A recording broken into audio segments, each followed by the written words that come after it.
नमस्ते, अभिवादन आपका इनोसेंट इन्वेस्टर के इस नए वीडियो में आपके लिए डिस्क्लेमर बात करेंगे इन्फोसिस की। इन्फोसिस का रिजल्ट आया है। रिजल्ट आने से पहले हमको क्या क्या गिफ्ट मिले हैं वो समझ लीजिए। एक तो डिविडेंड मिला है, दूसरा हमको बायबैक मिल रहा है जो कि 25% ऊपर दाम पे होने जा रहा है। सारा एक्सप्लेनेशन आपको देंगे, रिजल्ट भी डिस्कस करेंगे। सबसे पहले डिविडेंड की बात कर लेते हैं। जी हाँ, डिविडेंड आप यहाँ पर आराम से देख सकते हो, आपके सामने लिखा हुआ है 2 नंबर पॉइंट में। यहाँ पर इन्फोसिस के बोर्ड ऑफ डायरेक्टर्स ने अप्रूव किया है एक शेयर के पीछे 15 रुपए का डिविडेंड, जो कि एक ठीक ठाक डिविडेंड माना जाएगा एक आईटी कंपनी के लिए जो ग्रोथ पे ज़्यादा फोकस करती है। तो 15 रुपए का डिविडेंड धमाकेदार है। तो पहली खबर जो हमारे लिए है वो है धमाकेदार। अब दूसरी खबर पे चलते हैं, बाईबैक पे। यहीं थोड़ा सा नीचे हमको मिल जाएगी ये इन्फॉर्मेशन बाईबैक की। यहाँ पर थोड़ा सा हौच पौच है, हम आपको आसान तरीके से यहाँ पर दिखा रहे हैं, बहुत ध्यान से समझिएगा, मैं समझा रहा हूँ आपको। The board of Infosys Limited has approved a proposal to buy back equity shares worth rupees 9,200 crore, यानी कि 9,200 करोड़ रुपए का बाईबैक ये करेंगे।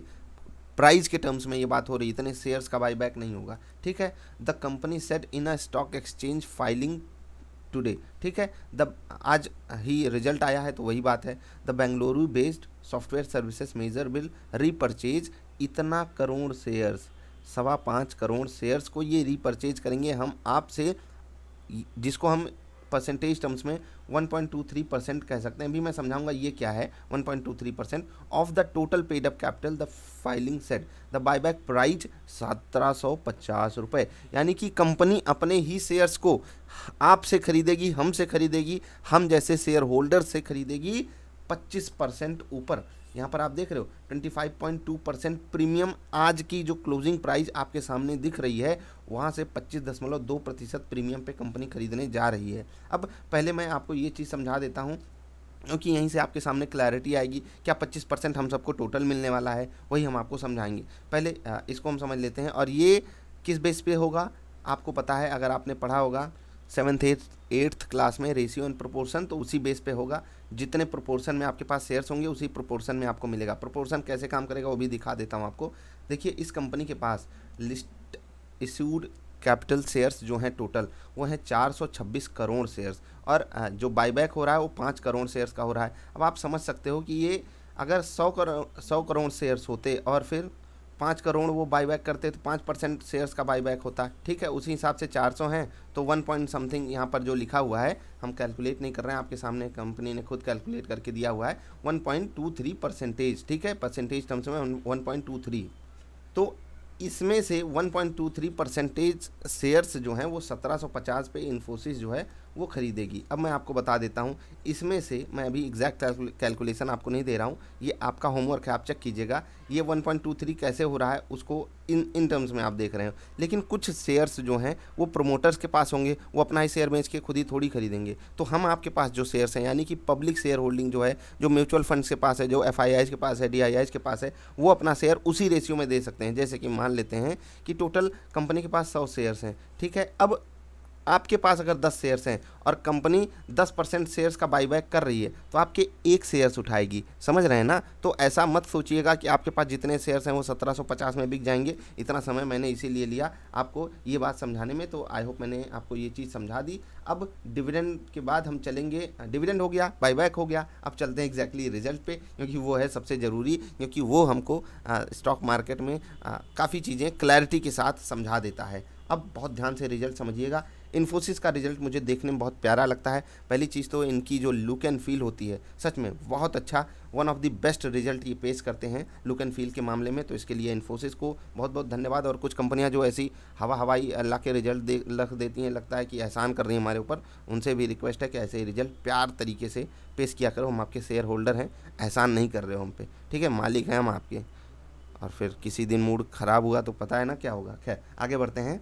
रिजल्ट आपके सामने। रेवेन्यू की बात करते हैं। नॉर्मली अगर पिछले क्वार्टर से देखें, हम नए फाइनेंशियल ईयर में आए हैं, ये Q1 का रिजल्ट है, Q4 का रिजल्ट 2020, वहाँ से कंपेरिजन करेंगे तो नेक टू नेक फाइट है। कहाँ पर? इनकम में, रेवेन्यू में। लेकिन पिछले साल के इस क्वार्टर में अगर हम जाएंगे, वहाँ से एक बेहतरीन जंप हमको रेवेन्यू में देखने को मिला है। टोटल इनकम जिसको हम कह सकते हैं, तो अब आप समझिए जो टोटल इनकम है वो बेहतरीन रूप से बढ़ी है। 23,800 करोड़ से 26,800 करोड़, 3,000 करोड़ की इनकम हमारी बढ़ गई पिछले साल के इस क्वार्टर से, लेकिन जस्ट पिछले क्वार्टर से हम नेक टू नेक हैं, थोड़ा बहुत इम्प्रूवमेंट है, लेकिन नेक टू नेक आप इसको कह सकते हो। अब हम खर्चे पे आते हैं। खर्चे पे ढेर सारे खर्चे हैं, मैं एक खर्चे पे बहुत ज़्यादा फोकस करता हूँ और वो खर्चा सच में दिल खुश कर देता है। यहाँ पर आप देख सकते हो एम्प्लॉय बेनिफिट एक्सपेंसेस, यानी कि सैलरी वगैरह जो उनको सुविधाएँ वगैरह दी जाती हैं, इसमें इन्फोसिस ने फिर से दिल जीता है। 14,440 करोड़ जस्ट पिछले क्वार्टर, जो कि पिछले साल का चौथा क्वार्टर था, उससे भी बहुत ही बेहतरीन इम्प्रूवमेंट। और आप इस कंपनी की क्वालिटी इसी बेस पे समझ सकते हो। अब देखो कुछ लोग इनके यहाँ काम करते होंगे, वो भी हो सकता है वीडियो देख रहे हो तो दिल पे ना ले लेना, क्योंकि जो लोग जहाँ काम करते हैं ना उनको वो चीज़ें अच्छी नहीं लगती। लेकिन आप खुद सोचिए कि 13,000 करोड़ इवन 12,900 करोड़ से कंपनी एक साल के अंदर 14,440 करोड़ खर्च करने लगती है अपने एम्प्लॉयज़ के ऊपर, तो विदाउट एनी डाउट वो कंपनी सैलरी बढ़ा रही है, सुविधाएं बढ़ा रही है अपने एम्प्लॉयज़ की, इवन वो नए एम्प्लॉयज़ भी हायर कर रही है। यानी कि कंपनी पूरे के पूरे ग्रोथ पे भी फोकस कर रही है, जो हैं ह्यूमन रिसोर्सेस उनके पास, उनका भी ठीक ठाक ख्याल रख रही है। अब ओवरऑल खर्चे को अगर हम देखें तो उसी रेशियो में लगभग खर्चा भी बढ़ा है। जस्ट पिछले क्वार्टर से अगर हम बात करें, जस्ट पिछले क्वार्टर से, पिछले साल के इस क्वार्टर से अगर हम देखेंगे तो जिस हिसाब से इनकम बढ़ गई उस हिसाब से हमारा खर्चा नहीं बढ़ा। और इसीलिए आप यहाँ पर देखोगे 4,335 करोड़ के प्रॉफिट के मुकाबले पिछले साल के इस क्वार्टर से 5,078 करोड़ का प्रॉफिट आया है, जो कि बहुत अच्छा प्रॉफिट है। अब इसको हम नॉर्मल बेस पे अगर देखें जस्ट पिछले क्वार्टर से, क्योंकि हमारे खर्चे बढ़े हुए हैं और प्रॉफिट और रेवेन्यू उन टर्म्स में उतना ज़्यादा नहीं बढ़ा, इसलिए हमें पिछले क्वार्टर से एक डेंट देखने को मिला है प्रॉफिट में, और ये बाजार छोटा सा नेगेटिविटी इसके साथ ले सकती है। तो अब तक आपने जो देखा, खर्चा, कमाई, ये सब चीज़ें जोड़ जाड़ के बात क्या आ रही है सामने? बात ये आ रही है कि जो पिछला क्वार्टर था हमारा, या इवन पिछले क्वार्टर से पहले जो क्वार्टर्स थे, वहाँ पर क्या हो रहा था कि जो ढेर सारी कंपनीज़ हैं उनको टेक्नोलॉजी से कनेक्ट होना था, क्योंकि कोविड जैसी क्राइसिस उनके सामने थी। अगर वो नहीं कनेक्ट होते वो कुछ कर भी नहीं सकते थे, इसलिए इन कंपनियों की डिमांड बढ़ी थी, इसीलिए इनके रेवेन्यू में ठीक ठाक जंप देखने को मिला था। ये मुँहमांगी रकम भी ले सकते थे, इसी कारण इनको जो प्रॉफिटेबिलिटी है वो भी बढ़ करके मिल रही थी। ठीक, तो आपने देखा यहाँ पर हमारे सामने जो रिजल्ट है वो पिछले साल के इस क्वार्टर से बेहतरीन है। जस्ट पिछले क्वार्टर से नेक टू नेक आप कह सकते हो। इवन अगर आप मार्केट की एक्सपेक्टेशन के हिसाब से जाओगे तो ये रिजल्ट नेगेटिव साइड आया है। ठीक है, फ्लैट टू नेगेटिव हम इसको रिजल्ट को कह सकते हैं। और इसी कारण आप देखिए TCS का भी रिजल्ट बिल्कुल ऐसे ही था। इसी कारण हमारे सामने क्या हुआ, जो स्टॉक प्राइस है इन्फोसिस का वो गिर गया बाजार में। अब हम चलेंगे वहाँ पर, लेकिन कुछ और बातें हम यहाँ पर कैलकुलेट करना चाहेंगे। अर्निंग पर शेयर की अगर बात हम यहाँ पर लाएं तो जो 12 रुपये 25 पैसे थी, ठीक, बहुत ध्यान से समझिएगा, और मैं आपको बता रहा हूँ ये कैश फ्री कंपनी है, तो यहाँ पर तकलीफ़ें उस तरीके की हैं नहीं जिस तरीके की हम आप किसी अन्य कंपनी के साथ देख लेते हैं। मतलब कि आपने अगर इनका शेयर खरीदा, आपको उसके बदले में जो वैल्यू मिल रही है ना, वो कमाल की वैल्यू है। आप सोचिए कि एक ऐसा मैनेजमेंट है जो अपने ही शेयर्स को, 5 करोड़ शेयर्स कम नहीं होते हैं, 1700, यहाँ पर आप 1400 के दाम पे 1700 पे ये खरीदारी कर रहे हैं। 1400 के रेट पर इस वक्त जो 5 करोड़ शेयर्स हैं वो कंपनी खरीद रही है। 9,000 करोड़ रुपए अगर खर्च कर रही है तो उसको पता है कि एक समय कंपनी का दाम 1700 से ऊपर जाना तय है। ठीक है, अब इसको आप दो वे में ले सकते हो। पहला कि आप केवल बायबैक के लिए स्टॉक मत खरीदिए, लेकिन जैसे ही डिप मिलती है, गिरावट मिलती है कहीं, तो आपको पता है कि इन्फोसिस की वैल्यू 1700 से ज़्यादा तो है ही प्रेजेंट सिचुएशन में। इसीलिए प्रेजेंट सिचुएशन में इनका मैनेजमेंट जो है वो 9,000 करोड़ रुपए खर्च करने के लिए बिल्कुल रेडी है। ठीक है, ये हो गई पॉजिटिव बात। अब बात करते हैं रिजल्ट की।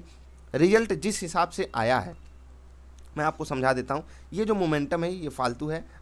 इन्फोसिस को यहीं कहीं आसपास ट्रेड करना था, क्योंकि रिजल्ट मार्केट की एक्सपेक्टेशन के मुताबिक हम कह सकते हैं, या फ्लैट टू नेगेटिव कह सकते हैं। उससे ज़्यादा बुरा ऐसा नहीं कि एकदम बुरा ही रिजल्ट है, लेकिन क्योंकि लोगों की उम्मीदें बड़ी हैं, लोगों की यहाँ पर बाइंग साइड की पोजीशन बड़ी है, इसीलिए यहाँ पर शॉर्ट्स क्रिएट हुए। और शॉर्ट्स नहीं, एक्चुअली बायर्स ट्रैप हुए। फ्रेश शॉर्ट्स तो अभी इन्फोसिस में क्रिएट होना बाकी है, क्योंकि जिस हिसाब से यहाँ पर आप वॉल्यूम देख रहे हो ना, ये वॉल्यूम ये बिल्कुल उस तरीके का हमको दिखाई दे रहा है कि जो लॉन्ग करने वाले थे बिल्कुल ट्रैप हो गए। चाहे वो पिछले सेशन में हो, चाहे वो लास्ट ट्रेडिंग सेशन में हो, कल वाले सेशन में हो, तो इन सब का रिजल्ट हमको कल देखने को मिल सकता है। अब अगर कल बाजार पॉजिटिव होती है, कल बाजार कहाँ खुलेगी, कैसा मोमेंटम करेगी, उसके लिए वीडियो आएगी, वो जरूर देखिएगा।